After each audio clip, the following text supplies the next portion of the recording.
Habang patungo kami ng Batangas ay hindi ko mapigilang gumawa ng isang video upang ipaliwanag ang dahilan kung bakit nga ba nag-resign si Senator Ping Lacson bilang chairman ng Blue Ribbon Committee.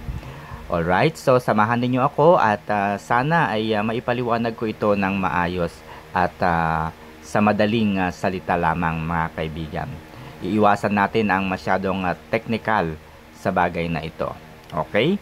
So kung inyong matatandaan ng maging chairman ng Blue Ribbon Committee si Senator Rodante Marcoleta, wala pong limit ang mga salaysay ng iniimbitahang mga resource person.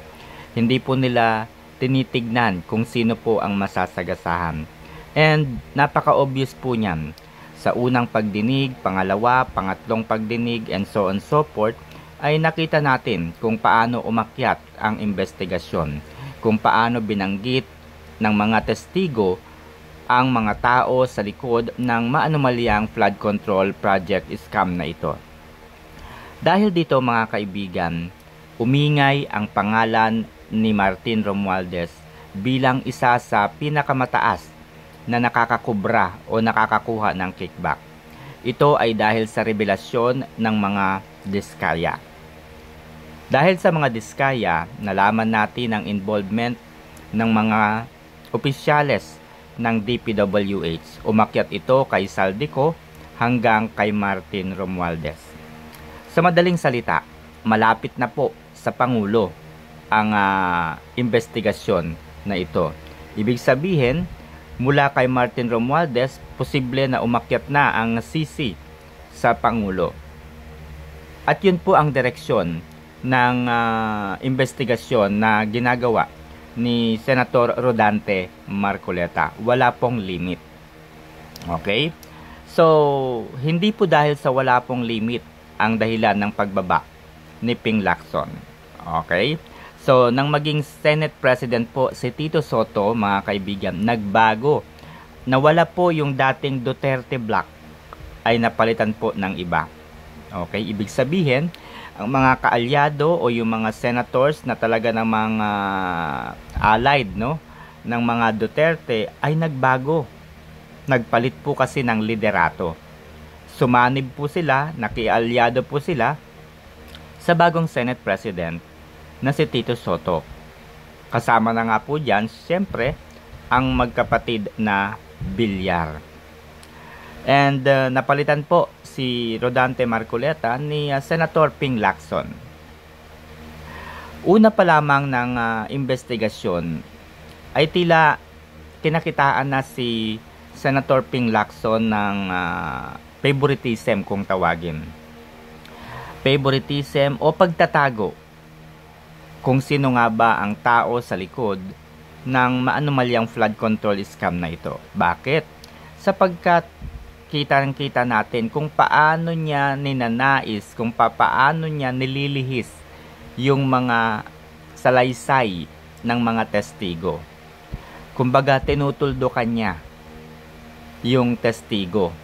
Dapat hanggang kay Saldico lamang. Pero ito nga ba ang dahilan ng kanyang pagbibitiw? Bakit hindi na po niya hinintay ang araw ng Lunes? Ngayon nga po ay Lunes, no? October 6, 2025. Bakit hindi na niya hinintay yung araw na ito? Bakit kahapon po ay agad-agad itong nag-resign sa kanyang posisyon? Okay? So, ito po ang totoong dahilan. Bakit siya nag-resign? Isa lamang po yung direksyon na tuldukan lamang kay Saldico ang investigasyon na kanyang ginagawa. Isa lamang po yan sa mga dahilan. Okay? Ang pangalawang dahilan po ay marami na pong mga senador, 5 actually ang mga senador na nagpahayag na ng pagkadismaya. No, nagpahayag po ng pagkadismaya sa pagiging chairman ng Blue Ribbon Committee ni Panfilo Lacson. Sabi nila, parang hindi ito yung ine-expect, no, namin na direksyon ng investigasyon. So, sa madaling salita, pangalawa ito sa dahilan ng pagre-resign ni Ping Lacson. Kaya nga ang sinasabi niya kahapon ay nakakarinig siya, no, ng mga usap-usapan na nadidisappoint na ang kanyang mga kapwa senador. Okay? So, ito po ang isa sa pinakadahilan kung bakit siya nag-resign at hindi na po hinintay ang araw ng Lunes. Ngayong araw po, October 6. Hindi na po niya hinintay. Isa sa mga dahilan kaya hindi na po niya pinaabot ay upang protektahan ang majority black. Yes, mga kaibigan. Dapat ang majority black ay manatili po sa kanilang hanay. Ibig sabihin, siya lamang yung bababa sa kanyang pwesto. Siya lamang yung aalis bilang chairman ng Blue Ribbon Committee. Dahil kapag hindi po siya nag-resign bilang chairman ng Blue Ribbon Committee, itong 5 senador na ito ay obviously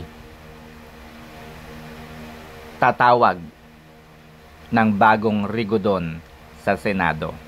At kapag tumawag po ng bagong rigodon sa Senado, mapapalitan ang Senate President. Kapag napalitan ang Senate President, mga kaibigan, susunod na po dyan ang pagpapalit ng mga chairman ng mga komite. Kasama na syempre ang Blue Ribbon Committee. So, ganito po kasi yan. Kapag nag-resign po ang chairman ng Blue Ribbon Committee, kapag nag-resign si Senator Ping Lacson, siya lamang yung maaapektuhan. Pero yung composition po ng majority black, yung hanay po ni Senator Tito Soto ay mananatiling intact. So, kanila pa rin ang majority black. 'Di ba? Kanila pa rin po ang majority black. Yan po ang dahilan kung bakit hindi na po niya hinintay pa ang araw na ito upang maprotektahan yung kanilang hanay. Pero ito po yung twist. Hindi natin alam ang ikot, no, ang iniisip ng kapwa senador. No? Ngayon po masasabi nating patalinuhan muli ang mga senador. Hindi na po uso ngayon yung pabubuhan. Ngayon po ay patalinuhan. Kaya kung mapapansin ninyo, andyan si Senator Alan Peter Cayetano na ginamit ang kanyang kaalaman sa batas, 'di ba? Mula nung impeachment ni BP Sara, nakita natin, never kong narinig na ganito pala katalas, kalinaw ang kanyang kaalaman pagdating sa batas. Si Senator Rodante Marcoleta, 'di ba? Kitang-kita din natin kung paano niya ipatupad, kung paano niya gamiting basihan ang saligang batas sa lahat ng kanyang mga argumento. Si Senator Robin Padilla, mga kaibigan, na inakala ng marami na walang alam, artista. Pero hindi nyo ba alam na marami po itong tinapos naman na kurso na maipagmamalaki talaga. Si Senator Bato de la Rosa, nakitang-kita rin natin ang kanyang katalinuhan, kahusayan. May common sense. Kumbaga nagpapatawa siyang sa minsan, ang sinasabi niya, guided by the Holy Spirit.